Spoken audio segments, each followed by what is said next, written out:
So hello everyone. अब हम अपनी जावा सीरीज़ को ही कंटिन्यू कर रहे हैं। इस वीडियो में हम समझेंगे कि स्कैनर क्लास क्या होता है। देखिए, लास्ट वीडियो में हमने समझा था कि जो हमारी मैथ्स क्लास होती है उसका बेसिक कंसेप्ट हमको क्लियर हो गया था, राइट। अब इस वीडियो में हम समझेंगे कि स्कैनर क्लास का बेसिक कंसेप्ट क्या है। ठीक है, देखिए, स्कैनर क्लास इस्तेमाल होता है जब हमको कोई इनपुट प्रोवाइड करना होता है। अभी हमको ये तो पता है ये इस स्टेटमेंट से कि आउटपुट कैसे मिलता है, लेकिन अगर हम इनपुट कैसे दे उसके लिए हमको स्कैनर क्लास का इस्तेमाल करते हैं। अब देखिए, अब बहुत इजी है, बहुत सिंपल है, बहुत आराम से आप चीज़ को समझ जाओगे।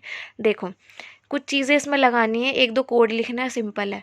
देखो, स्कैनर क्लास हो गई। अभी क्या है कि कभी आपका ना कोड एडिटर में काम नहीं करेगा ये स्कैनर क्लास करके।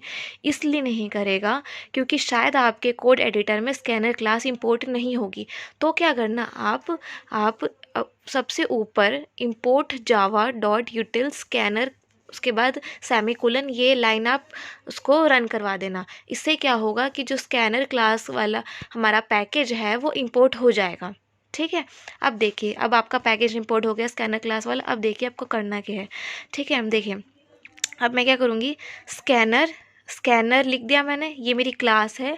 इसके बाद एससी करके मैंने स्कैनर क्लास का ही एक ऑब्जेक्ट क्रिएट कर दिया है। ठीक है, उसके बाद इक्वल्स टू, उसके बाद न्यू हमारा न्यू कीवर्ड है। ठीक है, न्यू कीवर्ड के बारे में मैंने आपको पिछली वीडियोस में समझाया, तो आप एक बार वो वीडियोस भी ध्यान से देख लीजिएगा।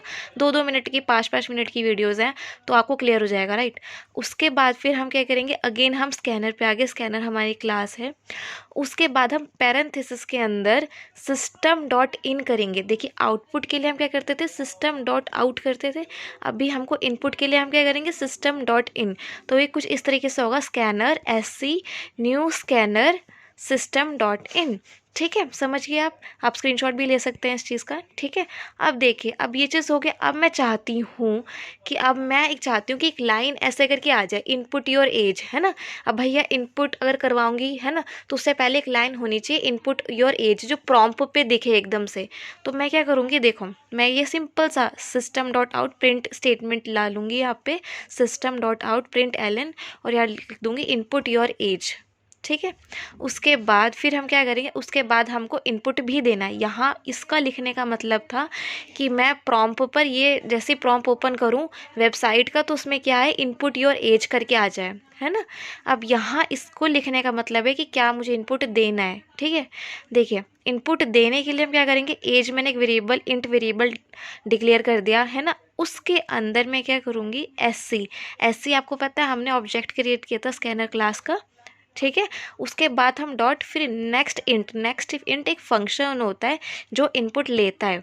ठीक है, ये आपने लिख दिया। उसके बाद ये देखो, ये हो गया एज वेरिएबल में आपने एससी डॉट नेक्स्ट इंट को असाइन कर दिया। ठीक है, एज वेरिएबल में।